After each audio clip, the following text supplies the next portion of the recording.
You're listening to The Voluntary Life, where you can hear ideas for finding freedom in an unfree world. Visit thevoluntarylife.com to connect with the show and hear all past episodes. Here's your host, Jake. Hi everyone, it's Jake here. Welcome to The Voluntary Life. This episode is a review of Bryan Caplan's book, The Case Against Education. As I explained in the previous episode called Questioning Education, I've been reading a lot of books at the moment about education, and I'm going to do a number of episodes questioning the value of education and different approaches to education. And one of the most interesting books that I've read is Bryan Caplan's The Case Against Education. So I'm going to give you an overview and review of the book in this episode. Before we get to that, I just want to remind you that you can support The Voluntary Life by becoming a patron on Patreon. Supporters get bonus episodes every week and a whole range of other rewards, including my productivity templates in Evernote and the audiobook of my book, Negotiate for Mutual Profit. Without patrons, this show would not be possible, and I do need support from listeners. So if you're a long-time listener, please consider becoming a patron. You can find out more by clicking the link that I'll put in the show notes, or go to my website, thevoluntarylife.com, or directly to my Patreon page, which is at patreon.com/thevoluntarylife. So on to the review of Bryan Caplan's book, The Case Against Education. Bryan Caplan is an economist, and he's the author of a number of other interesting books, one of which I've reviewed in previous episodes, The Myth of the Rational Voter. I'll put a link to that in the show notes as well. I find him to be a very interesting writer and thinker, and this book is very thought-provoking. I'm not a huge fan of his writing style. He is an academic, and you can very much tell that this is written by a professor, but the ideas in it are very thought-provoking. And if you are questioning education and thinking about how valuable it is, this is a really interesting book. So Bryan Caplan addresses some really interesting questions about education in this book. The first main question that he addresses is, does education pay in terms of your return on investment? Because the mainstream consensus in academic research about education is that it pays very well. Taking into account things like tuition expenses and foregone income, the returns that you seem to get from education, especially, for example, from university degrees, look huge. They look like an over 40% return on a bachelor's degree in the United States. And one of the key questions that Caplan addresses in the book is, are these returns correct? What is the real return on education? Because there are critics of education who look at things like student debt and the cost of tuition and things like that and point out that education looks like a total rip-off. And as I mentioned in the previous episode, one of the people who's made this critique in numerous books and articles is the entrepreneur James Altucher. So in this book, Bryan Caplan takes a look at this question, taking into account a whole range of other factors that are not normally taken into account by the sort of mainstream calculations of the return to education. So he looks at things like cognitive ability bias. Is it the case that people who go through university are just earning more because they're cleverer and they would have earned more anyway? He looks at non-cognitive bias. For example, are people who go through university and get a degree just better able at socializing and have better work ethic and so forth? He looks at things like unemployment risk. Does going to university mean that you're less likely to be unemployed? And he looks at some of the other benefits that you might get from education, like, for example, is there a health benefit? There's been some research on this. And he even looks at the benefits or potential benefits of whether education is fun and more enjoyable than working. And interestingly enough, he actually finds that education is marginally less enjoyable than working, even though both of them score pretty low on enjoyment as activities. And the really interesting answer that he has for this first question, does education pay, is that it doesn't pay nearly as well as people think it does when you take all these other factors into account. But yes, it still does really pay for good students. So taking into account all of these other factors and looking at an inflation-adjusted return, it's not 40% return on investment for doing a BA, a bachelor's degree, but it's still 20%. So it's significantly less than it looks when you take all these other factors into account, but 20% is still a huge return, and that's inflation-adjusted. Now, it's not the same for students who are less able and less well adapted to the education system, mainly because of the risk of dropping out, which a lot of people do. And he has a lot of interesting calculations about that too. But just to go on to the other interesting question that he addresses in this book, and that is, what does education give you? Because although he acknowledges that education does pay, he makes the argument in this book that most education is a complete waste of time and teaches you subjects that are irrelevant to the labour market. So he has a lot of arguments about how people don't use the vast majority of what they're taught in school and university in their working lives. A lot of the subjects are very abstract and not applicable to daily life. A lot of subjects are taught because that's what teachers know how to teach. They're pet subjects, not because students need it. Relevant skills are much more related to the workplace aren't taught, like, for example, personal finance capabilities, things like how to do a resume, or understanding what you earn in different industries, or even learning how to have a can-do attitude. These things aren't taught in school and university, but what are taught are things that people don't use, like archaeology and English literature and so forth. He also presents a lot of statistics to show that students forget the vast majority of what they learn in school and university once they have finished learning it. But the fascinating thing is that this leaves kind of a mystery. If you get a huge bump in your earnings and you get a really good return on the investment of education, and yet most of what you learn is useless, he estimates about 80% of what you learn is useless and 20% is actually useful skills. If those two things are both true, then how can that be? Why are employers paying a premium for people who have spent so much time wasting their time learning useless stuff? And this is true even for kind of Mickey Mouse degrees, if you like. It's not just engineering and degrees like that that give you an income bump and that are worthwhile as a return on investment. Even so-called less serious degrees give you a good return if you are a good student. So his book is basically trying to explain what the education system is all about and why this can be the case. Why do people earn more after learning useless degrees? And his basic argument is that the labour market doesn't pay you for the useless subjects that you master.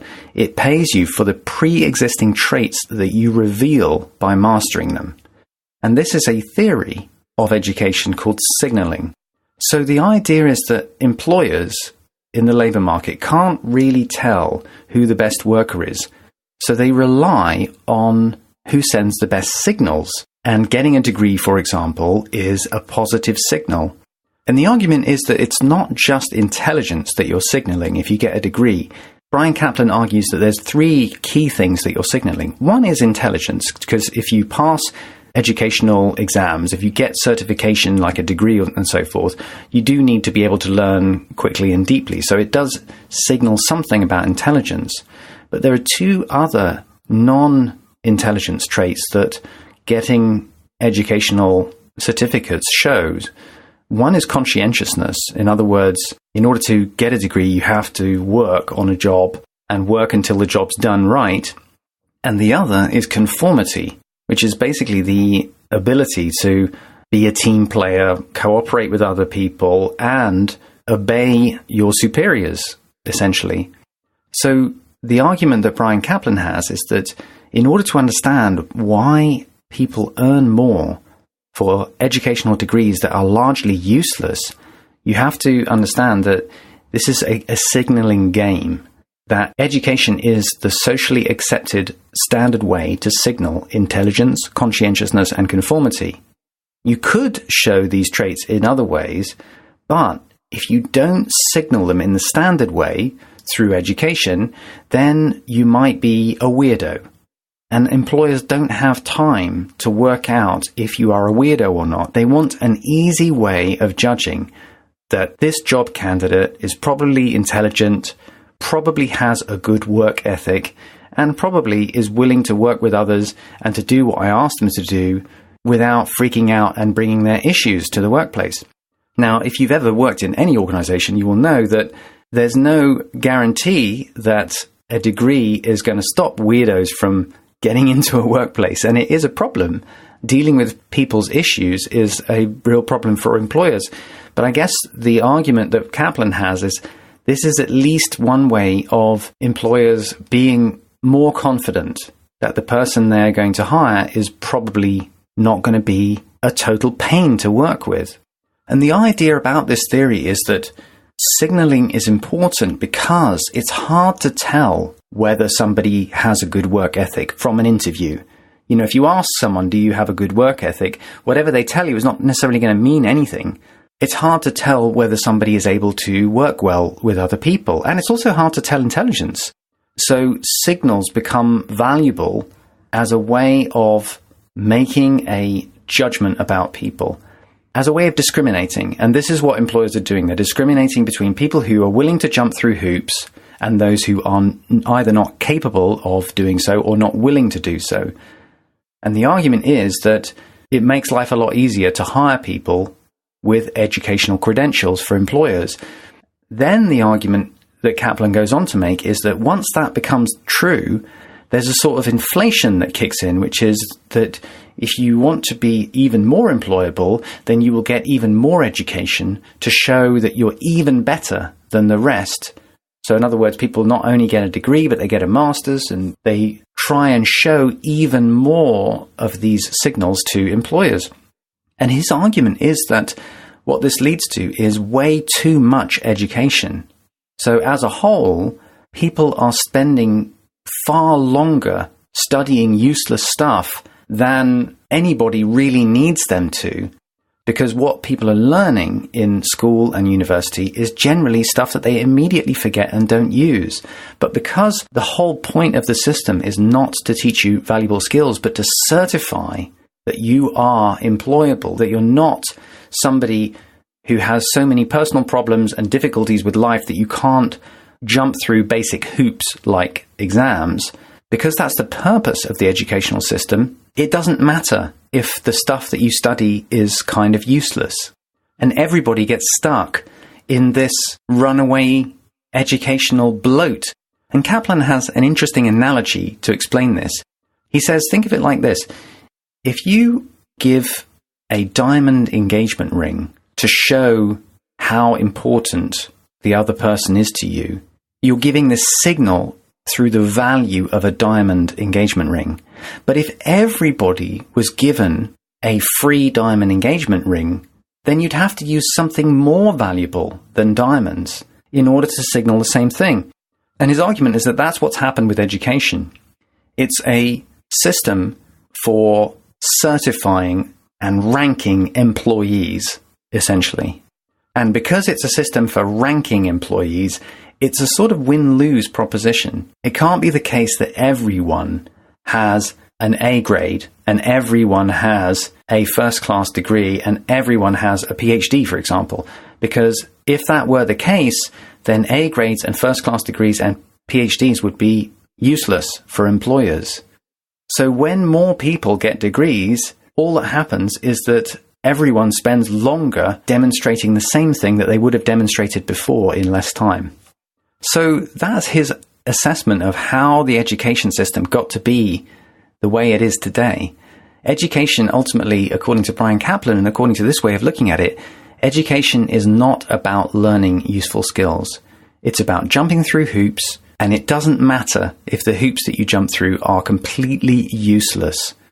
And that's why the education system does contain a huge amount of useless bloat. And according to Bryan Caplan, it's probably about 80% of it is useless. So what does this mean for you as an individual, either considering education for yourself or considering it for your kids, for example? I think it's quite a difficult pill to swallow, this one, because the implications of this signaling understanding of education is that this is a massive, wasteful game that involves an enormous amount of learning useless stuff, and yet it still pays, if you're a good student, to go through this wasteful, useless game. It can be very valuable to have signals that you can show an employer. And that's true even if you want to be an entrepreneur, even if you want to start your own business. It can still be valuable to be able to get a job, especially early in your career, and education does give you that advantage. But not if you're not a good student, and that's essentially what Bryan Caplan ends up saying in his advice. He does give advice in this book based on his findings, and he suggests that it almost always makes sense to go to high school, unless you're a terrible student or you don't want a full-time career, because the return on high school is decent for pretty much everyone except terrible students and those who are not going to use education in trying to get a career. He suggests that college makes sense to go to, but only if you're a strong student or you have a special case. So his argument is that college is a square deal for excellent and good students who follow 3 simple rules. First, pick a real major. STEM is obviously real, and so are economics, business, and even political science. Second, go to a respected public school. It probably won't charge the list price, and even if it does, you can get your money's worth.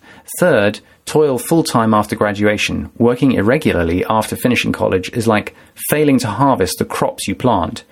Those who stray from these rules will get burned. So just quickly on those other points, he makes the point that it doesn't really pay to go to a super elite college because you don't get a massive premium from it in terms of your lifetime earnings. And it does pay to do a more commercially relevant subject. Because although the Mickey Mouse subjects still have a return, it's significantly better if you do something like engineering or STEM. Caplan goes on to say that for weaker students, college is normally a bad deal. If you're a fair student, go only if you have a special case, like you're majoring in something like engineering, or you miraculously get a cushy scholarship to an elite school. So those are the arguments that Bryan Caplan makes in his book, The Case Against Education. I think it's a very thought-provoking argument, and one I'm still mulling over. You don't have to believe that education is either a useful time that you spend learning skills or a complete waste of money because you don't learn useful skills. There is a rather cynical but realistic third option, which is that education is largely a lot of useless skills and wasted time, but it nonetheless still pays to do it because of the social acceptance of education by employers, because of the way that employers use education as a signal. And the last point I'll make about this book is a very interesting argument that Bryan Caplan makes about education. He argues that people have difficulty in looking at education realistically because of what he calls social desirability bias. And the idea is that it sounds so nice to say that education is the path to enlightenment and a better life, and it makes you a better person, and it's a great track to be on, and if only everyone could go to college, and wouldn't that be wonderful for everyone? He makes the argument that that sounds really warm and fuzzy, and so people like to believe that, but actually it's not true, especially not for students who find it difficult to jump through these stupid hoops, who get a very bad deal out of much education. It also doesn't take into account the fact that overall, the more education everyone does, the more the system just bloats unnecessarily, with more time spent in useless signaling and less time spent being productive and actually doing something with your life. And I think it's really important to try and be aware of questioning those ideas that you have, that you hold because they feel good to hold those ideas. And it's also important to question just taking the opposite in order just to be a rebel. As I said in the previous episode, there is a view that education is an entirely bad deal and a complete waste of time. And in a way, only schmucks go to college because they don't realize how much they're getting ripped off. Now, as tuition continues to rise, that could be the case in future, but at least according to Bryan Caplan's calculations, that's not actually true. It's still a good return on investment for good students to go to college. So I think it's important to try and have a balanced critique of these things. And I found this book a very interesting one. I'm still mulling over what to make of all of these findings and what to make of Bryan Caplan's perspective, or this theory that he outlines, this signaling theory. But I think it makes a lot of sense when I look back on my own life and think about my experience of education. I remember very clearly a time when I was doing my PhD, which I found quite frustrating during this period because I was arguing with my supervisor about exactly how big the scope of my PhD would be. My supervisor wanted me to really be ambitious about the amount of work that I was going to do and the scope of what I was going to cover. And I was concerned about how long this was going to take me. And one of my fellow PhD students made a comment to me, which at the time I found quite cynical, but in a way he was spot on. He said, to get a PhD, you need 51%. Just keep thinking about 51%, Jake. And I really thought about it, and he had a point. You know, ultimately, the purpose of education is signaling. It's to show that you cross a certain line. And if you take that idea seriously, it leaves you feeling quite cynical about the entire process. But in a way, that cynicism is kind of valid, because the entire process is a bit mad for people to study such things for so long. Anyway, that was my review of Bryan Caplan's book, The Case Against Education. Hope you found it interesting. That's all for this week's episode. I'll be back next week with another episode. In the meantime, I hope you have a great week. Thank you for listening to The Voluntary Life. If you like this podcast, please show your support by becoming a patron of The Voluntary Life on Patreon. Your support will help to grow and improve the show, and you'll get access to a treasure trove of rewards, including bonus episodes. Visit thevoluntarylife.com to learn more.